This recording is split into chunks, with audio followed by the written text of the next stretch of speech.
welcome back for another episode. What are we going to talk about today? Today we are going to talk about camera gear and people's almost unhealthy obsession with mirrorless cameras. I'm not going to sit here and bash on mirrorless cameras all day long, because I think they do have a purpose within the photography industry.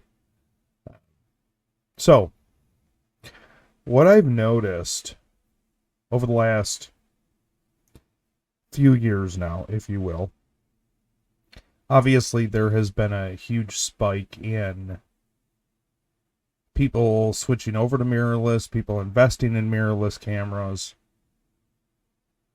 and the interest in mirrorless cameras. In fact, I do believe Nikon said that the D6 was going to be the last digital SLR that they made, because everything else is moving forward as far as their roadmap goes with mirrorless cameras.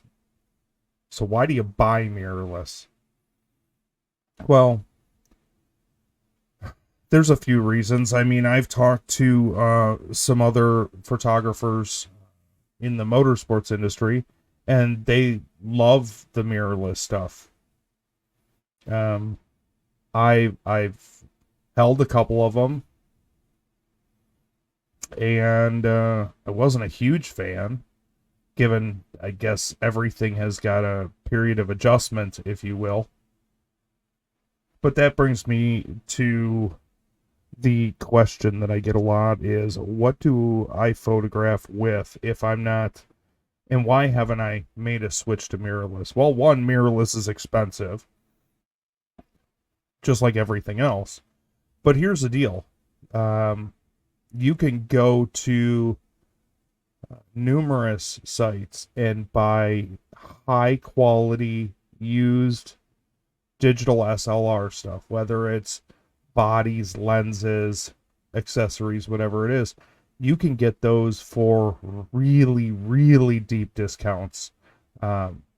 And to justify the cost in buying mirrorless, for me, it would have to outweigh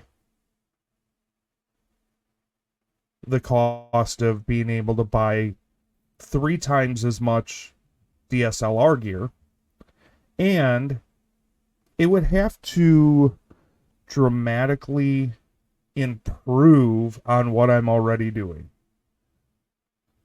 And that's a hard sell for me, because I look at the specs of mirrorless cameras and for what I do. Now, I know that there are plenty of photographers in motorsports that are using mirrorless gear. I need something that is going to be kind of weather and situational as far as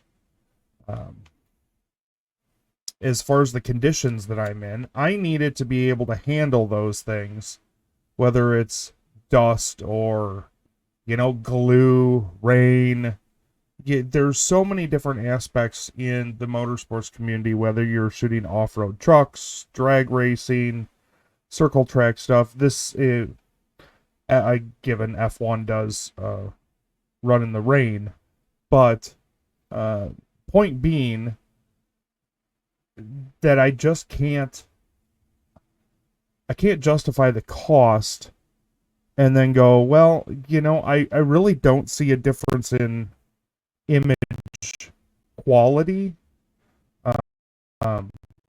So why would I do it? Like, I'll give you an example. Right now, in my bag, I carry typically the Nikon D850, and none of this video is sponsored. I buy all my own camera gear, all my own video gear. If somebody ever wanted to step up and work out some business deals, I'm more than open for it. But this is all just personal experience. This is all stuff that I've bought.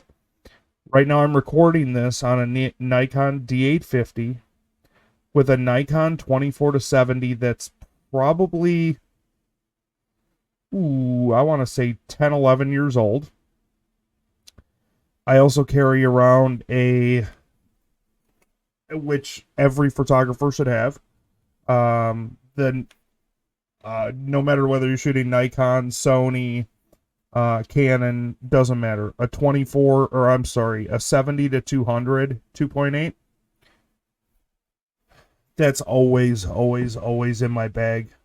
I also keep around a Nikon 50 millimeter 1.8.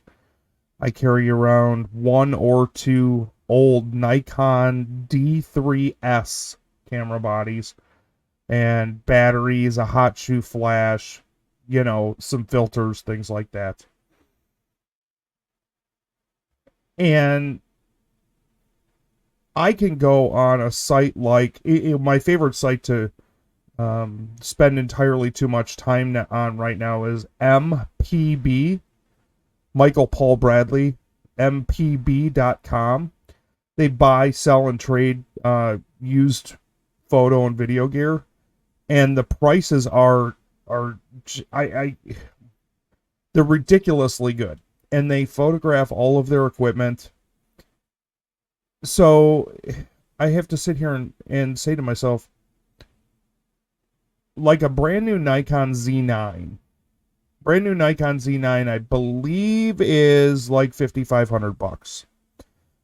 Well, $5,500, and then you either have to get a F-mount adapter to go to your mirrorless for your lenses that you already have, or you've got to buy all these Z-mount lenses, which anybody who's looked at mirrorless gear knows that is not a cheap adventure to partake in. So if you're not deep into your gear, where, if you've got a couple of kit lenses and, a D5500 or something like that, I don't see any reason that you couldn't go to mirrorless. But if you're shooting with, and again, I preference Nikon because that's what I use, so that's what I know the best. But if you're using a Nikon D5, a Nikon D850, a D6, or like a Canon 1DX Mark III, 5D Mark III, something like that, I don't know where you're going to find a huge advantage to going to mirrorless. I mean, for somebody like me, I have extremely large hands, so the mirrorless stuff almost feels like toys to me at times. That's one of the other issues, is I have to use equipment that I feel comfortable with, and the mirrorless stuff, I haven't felt comfortable holding anything like that. Again, I could probably play around with it and get adjusted to it, but there's a big difference between even the Z9 and a D5 or a D3. The right side of the body, where you actually have your hand and a lot of your controls, is much different on a Z9 than it is a D5, a D6, a D3. There's no buttons on the left because of the screen. I didn't like the feel of it. I'm not saying it's great equipment. I know that Canon just released, I want to say R1 or something like that. I don't know. I was watching some YouTube videos over the weekend about it. Some photographers got their hands on the R1. I think it was the R1. Super. I mean, if you're taking 100 JPEGs at a time, super. But same with the Z9. If you're taking 1,000,000 JPEGs at the same time, or 60 raw images or whatever, it just create a movie at that point. Like, why are you taking that many photos? all you're doing is spraying and hoping that you get something. And yes, I've done that with the D3S, depending on the situation. But man, if I had something like a Z9 where I could take, 100 shots in, 2 seconds or 3 seconds, whatever it is, I'm going to be pissing away a lot of time grinding through all those images looking for the smallest something that makes that image better than the other 99 images. And is the image quality going to be that much better? Now, some of you will say, well, it's a 48 megapixel sensor or a 45 megapixel sensor versus a 12 megapixel or a 20 megapixel sensor. Okay, what are you using it for? Because if all you're doing is using your gear to post onto social media, like a Facebook, like an Instagram, do you really think that having a 48 megapixel sensor is going to make that much of a difference over a 12 megapixel sensor if the image is captured properly? No. Are you doing it for print purposes? How big are your prints? Things like that.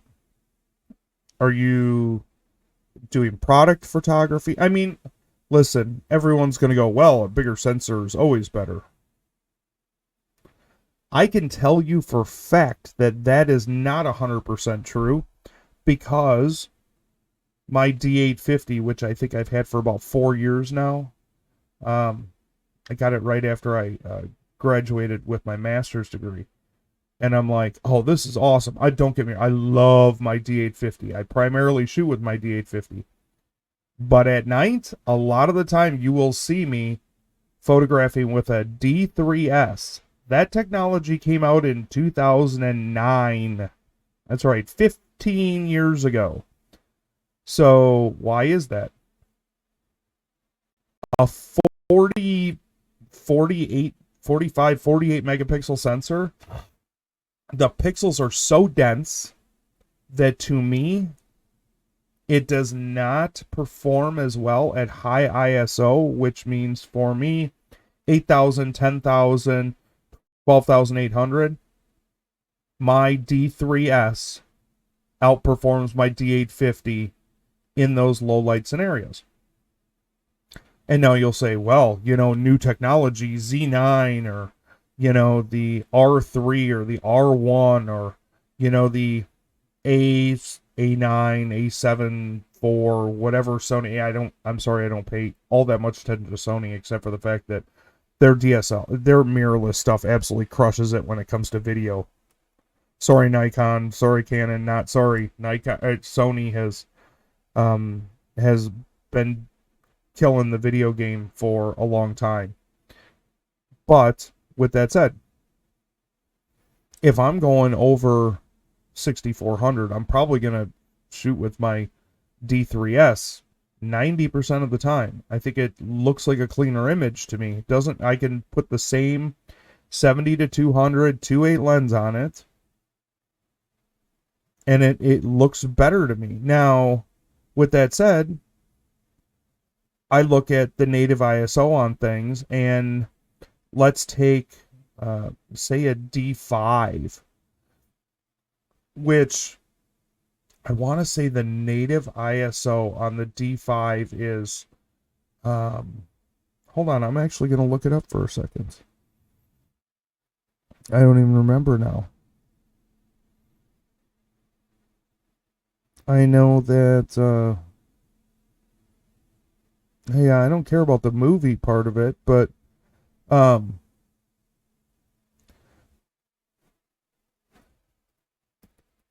gonna look this up because it's been a while since I've looked at these specs.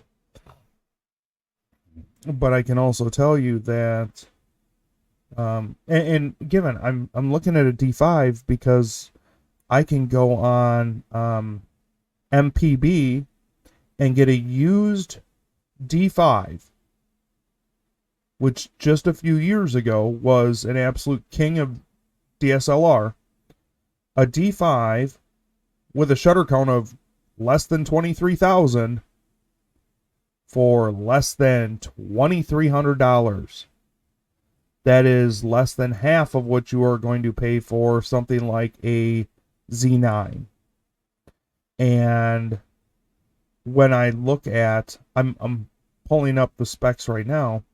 When I look at the ISO, I mean, ISO 100 to 102,400. I've seen photos from a D5 at over 20,000 ISO.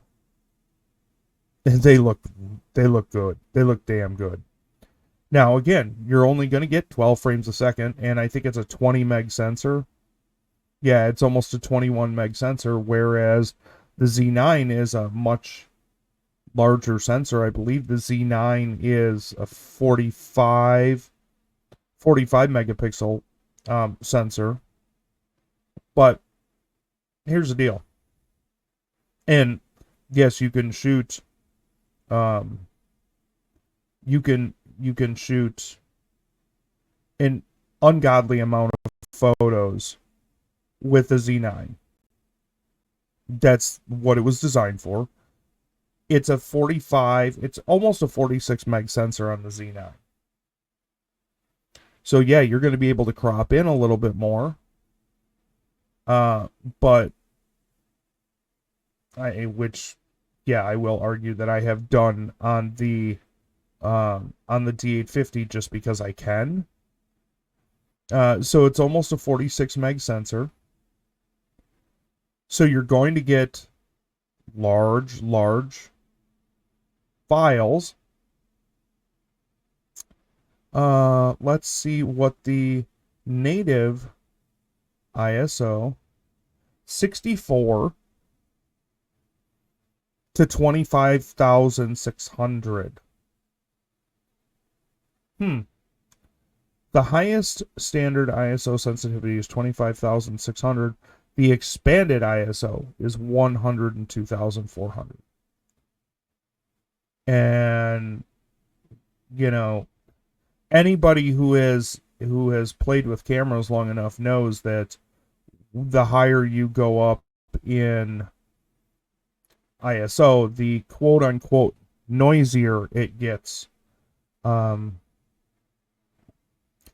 again, jump back to the D5, 100 ISO is the lowest, 102 400 is the highest. And that's not even the highest expanded. The highest, the HI5, which I would assume be completely unusable anyways. I don't know why anybody would go to that, is equivalent of 3,280,000 ISO. I am pretty sure that none of us are ever going to even attempt that. I'm not sure what the point of that would be. Weight is another thing, especially the older I get. Weight comes into play as far as using this equipment goes. I'm not a huge, I'm getting older. My shoulders hurt a little bit more. I don't want to carry it as much around. So some people will go to mirrorless because it weighs less.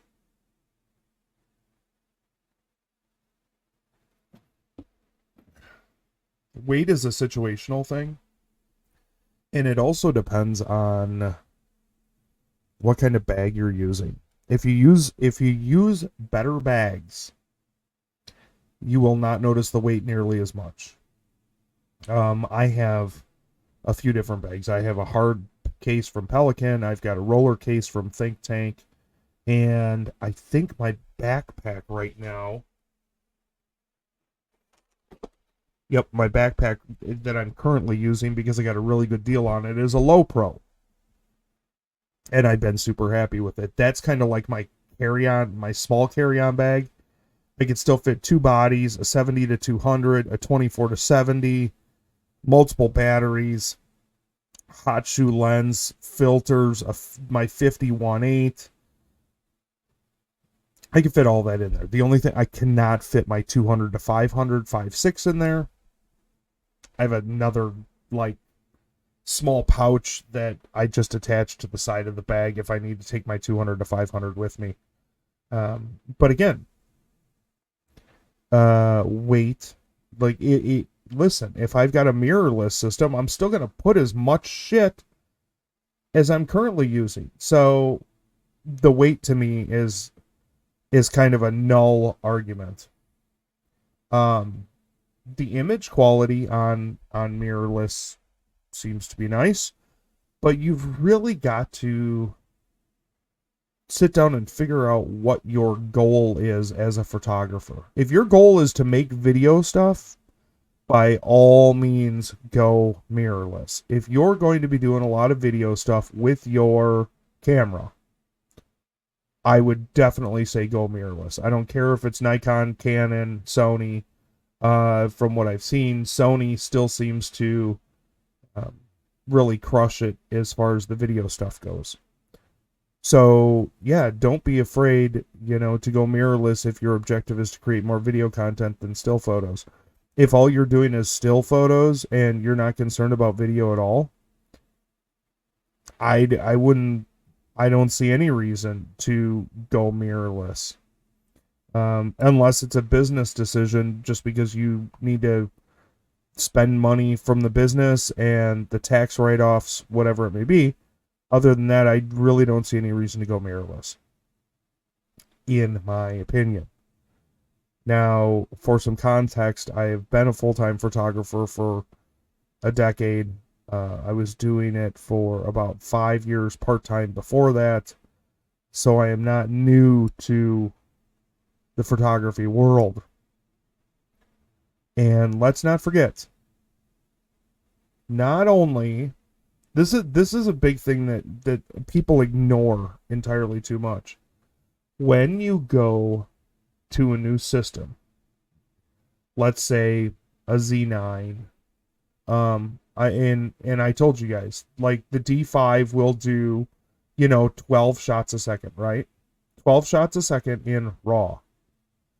Well, the Z9 natively, I think, does like 20 in RAW and 20 with a sensor that's twice the size. Well, you know what that means? You're going to be spending a lot more money on storage. And that's something that a lot of people don't think about. You're going to be using CF Express cards, usually. Whether it's, I think Canon uses CF Express cards too. I'm not sure what Sony uses. I would assume they're probably all on the CF Express, if you will. So look into the cost of that too, because you're gonna spend money, and then you're gonna spend money on hard storage, if you will, the storage that you actually keep your photos on. A lot of people ask me what I use. I don't go out and buy external like SanDisk type of storage or Samsung storage. I use NVMEs. I call them stick storage, but they're NVMe M.2 2280 sticks, and this is, which one is this one? This is I use a Western Digital, and I'm getting so old I have to use the flashlight on my camera, on my phone, to be able to read it. It's an SN770. It's a 1 terabyte, and then you just, typically buy a holder. You can get these with or without heat sinks, varying sizes. I always buy 1 terabyte ones. I may go up from there. This, again, an SN770 from Western Digital. It's an NVMe M.2. I believe it's a 2280 format. The read-write speeds are ridiculous on this. To load my photos into Lightroom Classic literally takes seconds. And I think the 1 terabyte... I'd have to look it up, but I don't think you can get them on Amazon. You can get them on Newegg. And Western Digital 1 terabyte. SN, yeah. Let's see how much Amazon has got them for. I'll tell you right now. Amazon's got them for like $75 for a 1 terabyte. And these things, I usually buy a couple of them every year.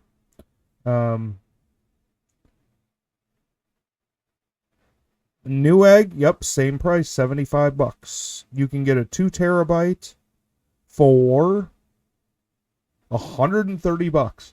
$130, folks, you can get a 2 terabyte. So it all depends on what you want to do as far as spending your money for storage. But don't forget, when you decide to go to mirrorless and go to very large sensors, you're going to need the storage to not only store large files, but to be able to keep up with the speed of the camera, the processing power of capturing an image, writing it to a card. So you're going to want super fast read and write speeds. Companies like ProGrade, Lexar, etc. make great CF Express cards. But again, that's all going to come into play. You could easily start to spend upwards of $1,000 just on memory cards. I'm not talking per memory card unless you go just ridiculously huge. Like I've seen 1 terabyte cards and stuff like that. But like on my D850, I use a 64. Do I use a 64? Or I think I use a 64. Holds like 608 photos. And honestly, I've one of those, and the 850 uses CF Express and an SD card, so I have both in there. But I also dump my card at the end of every day. I have multiple cameras. I don't spray and pray. I'm a little bit more selective about the photos that I take because I don't want to spend 5 hours looking through photos just to figure out what I want to edit. I don't like, a keep rate, I usually say a good keep rate is 33 to 38% of the photos that I take.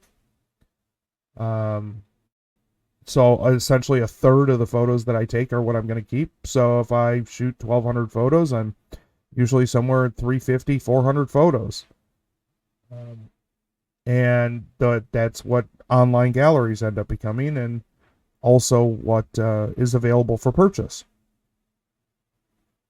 But I don't understand this obsession that so many people, and I think a lot of it's got to do with the marketing.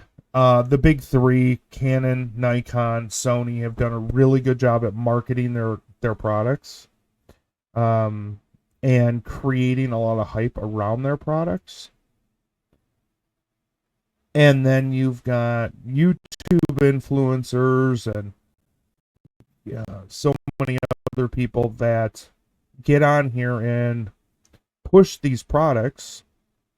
They review them, if you will, which I think I shouldn't say most. A lot of reviews are bullshit.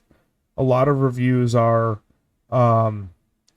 they're part of an influencer program, an ambassador program. All they're doing is essentially cutting a commercial for said product, and if you're a fan of their work, you're going to see that, and that's always the objective. I mean, that just is how marketing and branding works.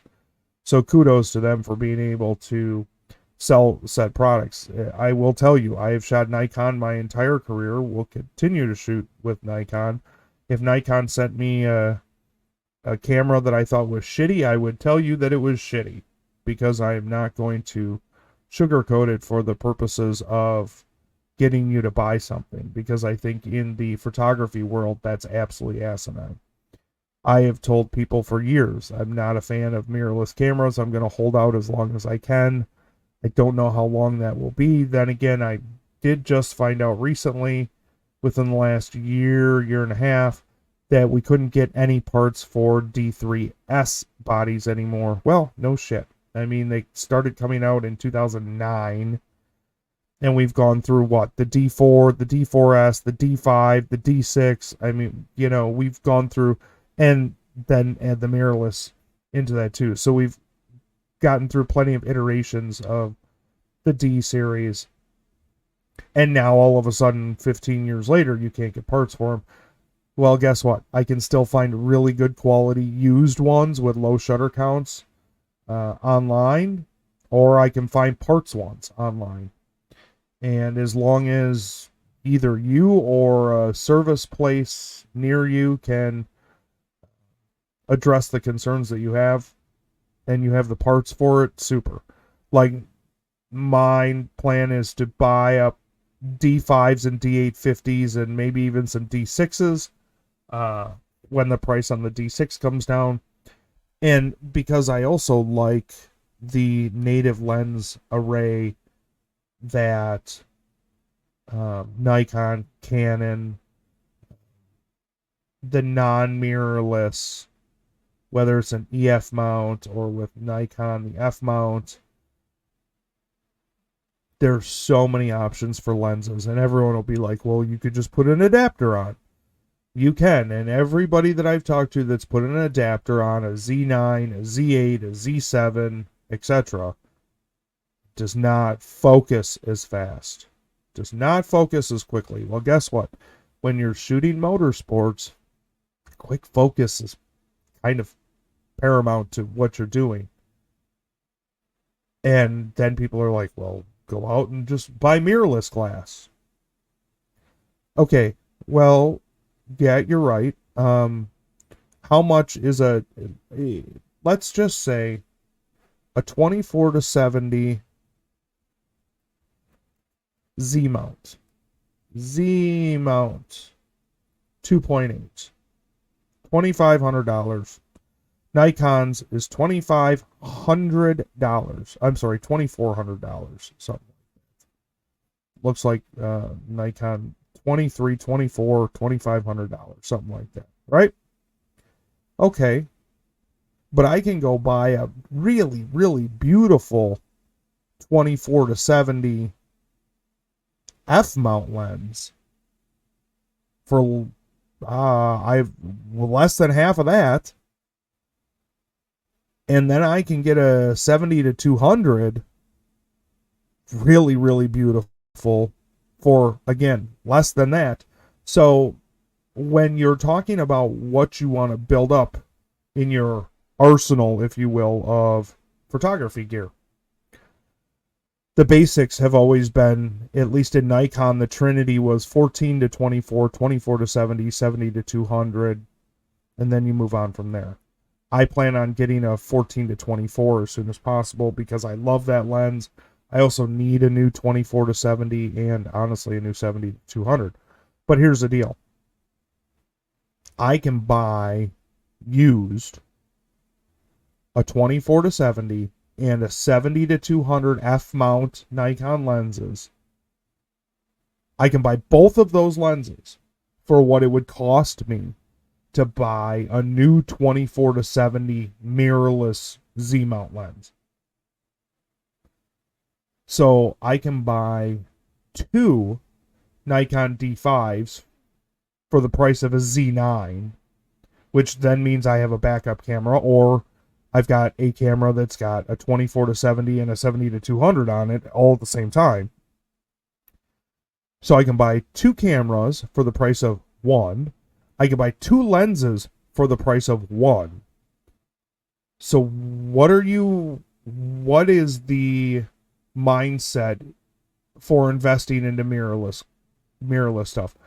Again, unless you're doing video. If you're doing video, I totally get it. Mirrorless crushes DSLR in the video space. You will get no argument from me about that. I don't disagree whatsoever. And honestly, they're easier to handle when it comes to video. They're not as heavy. Especially, if you're looking at like a Nikon Z7 or even the Z8, the Z9 might be a little bit big for a gimbal. But again, there's some technology advantages there as far as that goes. And I'm sure there's some technology advantages to photographers who use mirrorless as far as wireless file transfers, things like that. If you're shooting for AP or Getty or some major outlet that would never hire me anyways, I'm sure there are some advantages as far as the journalism side of it goes.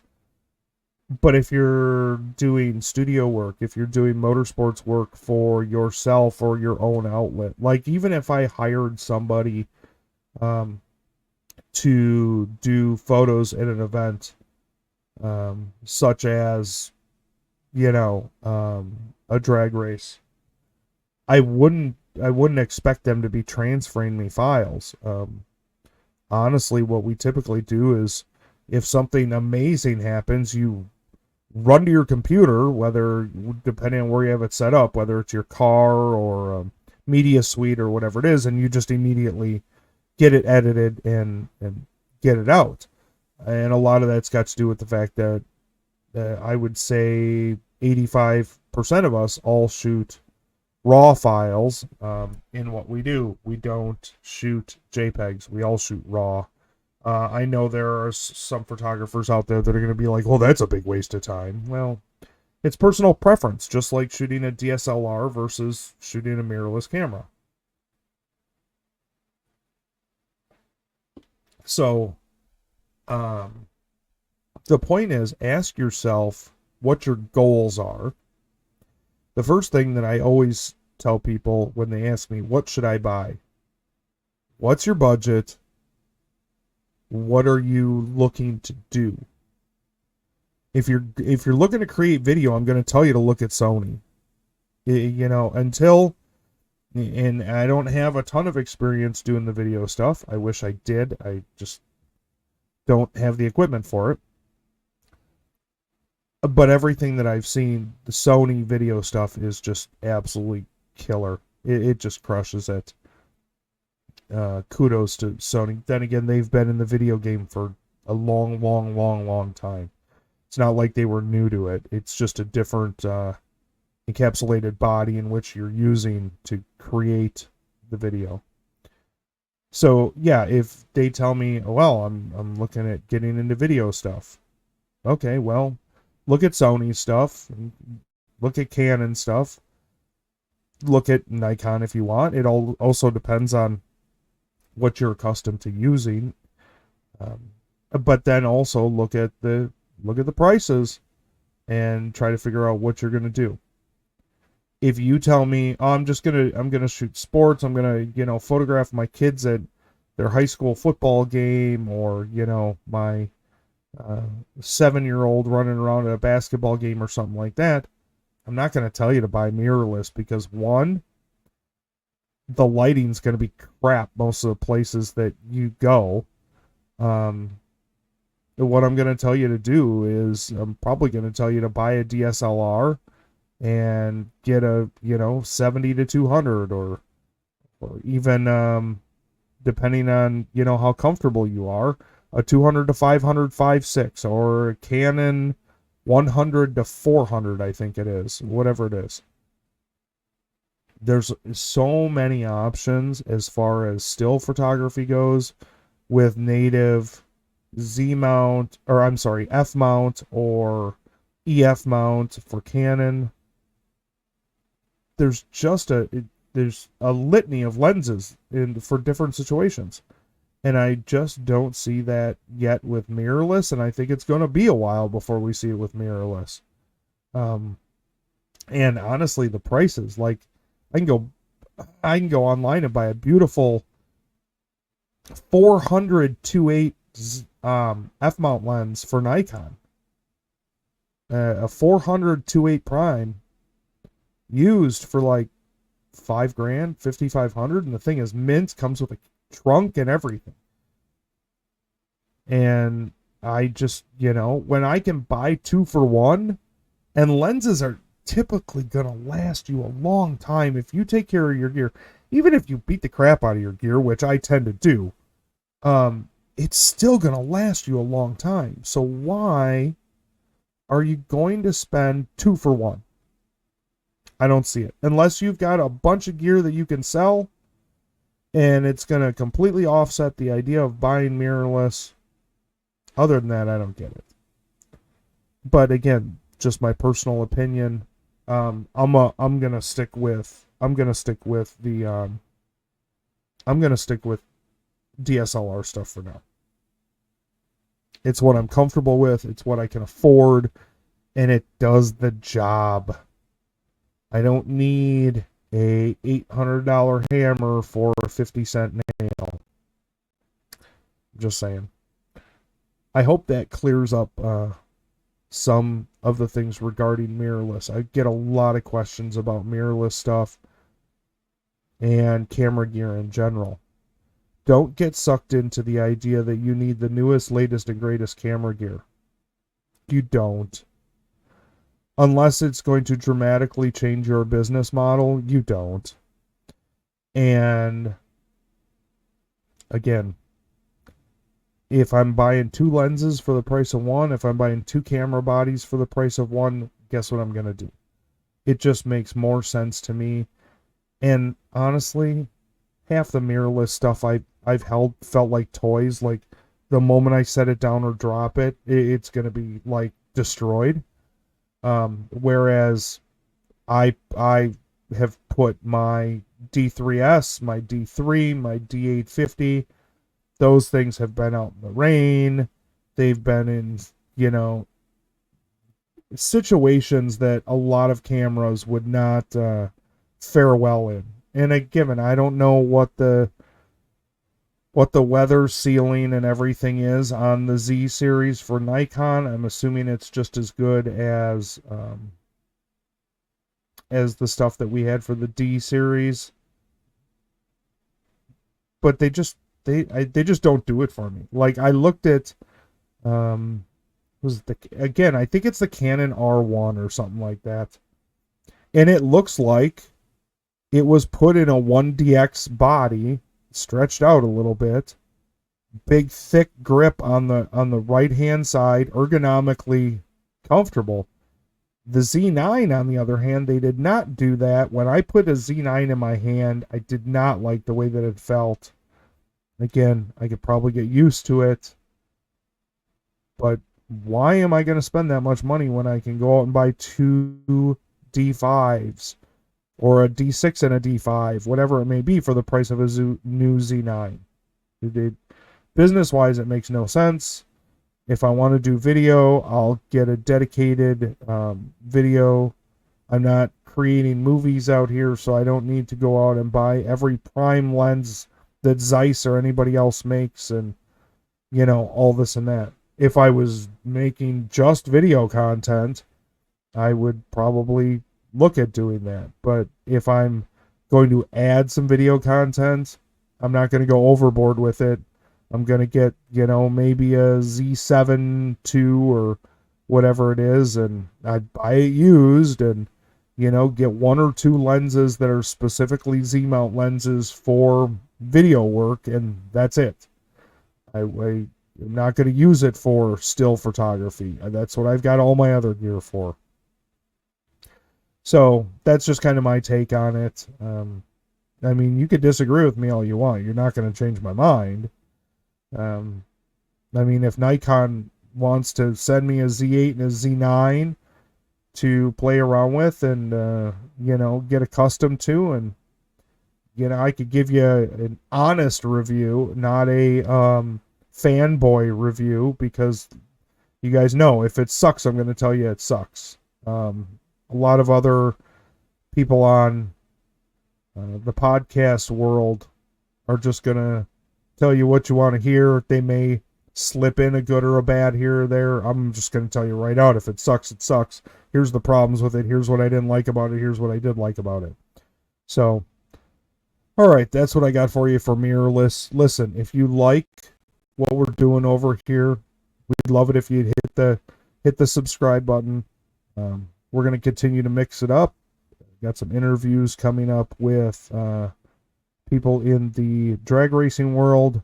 Again, got another episode of Ellen and I discussing motorsports and everything that is motorsports, and probably even media in motorsports. So, if you like the content, hit subscribe, hit the bell so you can get the notifications when we do this. And I appreciate you spending the time. Have a great day.